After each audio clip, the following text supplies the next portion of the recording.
శ్రీకృష్ణాయ నమః. భగవద్గీత 6వ అధ్యాయము ఆత్మ సంయమ యోగము 13 నుంచి 22 శ్లోకాలు భావాలు. సమం కాయ శిరో గ్రీవం ధారయన్నచలం స్థిరః సంప్రేక్ష్య నాసికాగ్రం స్వం దిశానవలోకయన్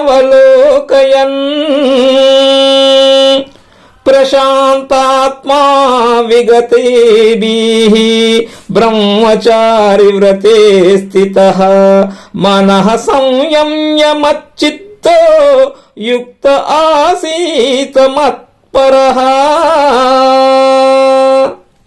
శరీరమును శిరస్సును కంఠమును సమంగా కదలకుండా నిలిపి దిక్కులు చూడకుండా స్థిరంగా ఉండి ముక్కు చివరి భాగాన దృష్టి నిలిపి ప్రశాంతమైన మనసు కలిగి భయమును విడిచిపెట్టి బ్రహ్మచర్యాన్ని పాటిస్తూ మనసును వశపరుచుకొని చిత్తమును నాయందే ఉంచి నేనే పరమగతిగా భావిస్తూ ధ్యానమగ్నుడవై కూర్చోవాలి. యుంజన్నేవం సదాత్మానం యోగీ నియతమానసః శాంతిం నిర్వాణ పరమాం మత్సాస్తాం అధిగచ్చతి. మనసును నియమించిన యోగి నిరంతరము తనను బ్రహ్మమునందే నిలిపి ఉత్కృష్టమైన నా స్వరూపమును శాంతిని పొందుతాడు.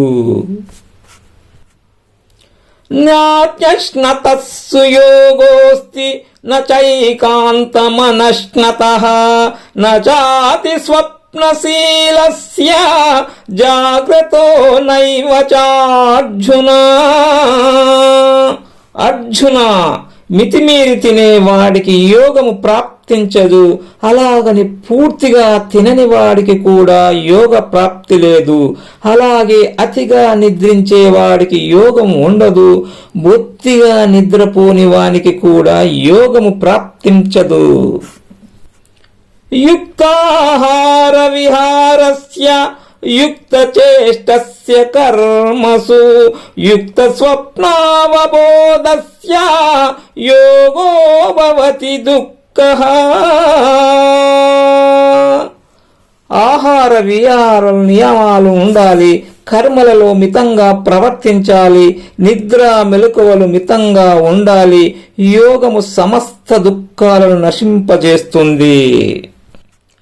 యదా వినయతం చిత్తం ఆత్మన్యేవావతిష్ఠతే నిఃస్పృహ సర్వకామేభ్యో యుక్త ఇత్యుచ్యతే తదా.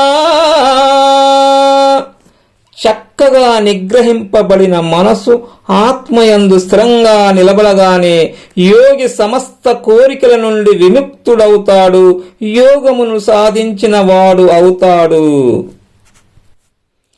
యథా దీపో నివాతస్థో నేంజతే నిమమాస్మృతాః యోగినో యత చిత్తస్య యుంజతో యోగమాత్మనః.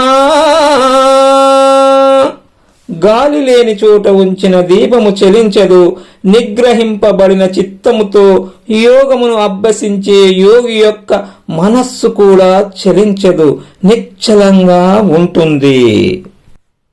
యత్రో పరమతే చిత్తం నిరుద్ధం యోగ సేవయా యత్ర చైవాత్మనాత్మానం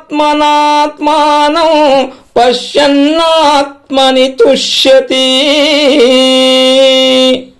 యోగాభ్యాసము చేత నిగ్రహింపబడిన మనస్సు ఇక్కడే శాంతిని పొందుతూ ఉంది. శుద్ధిపడిన మనసు చేత ఆత్మను ఆత్మయందే దర్శిస్తూ యోగి ఆనందాన్ని పొందడం కూడా జరుగుతూ ఉంది. సుఖమాత్యంతికం యత్తత్ బుద్ధిగ్రాహ్యమతీంద్రియం వేత్తి యత్ర న చైవాయం స్థితశ్చలతి మత్వతః. ఆత్మ సుఖం ఇంద్రియాలకు గోచరము కాదు, బుద్ధి చేతనే గ్రహింపబడుతుంది. ఈ సుఖము హంతము లేనిది. ఆత్మస్వరూపములో స్థిరపడిన యోగి ఆత్మానుభూతి నుండి చలించడు.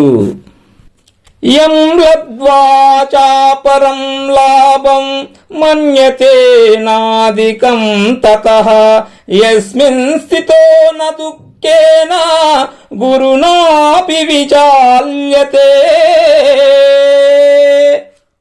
ఆత్మలాభాన్ని పొందిన యోగి అంతకు మించిన లాభం మరొకటి ఉంటుందని భావించడు. ఎంత గొప్ప దుఃఖమైన ఆత్మవిధుని కలత పెట్టలేదు.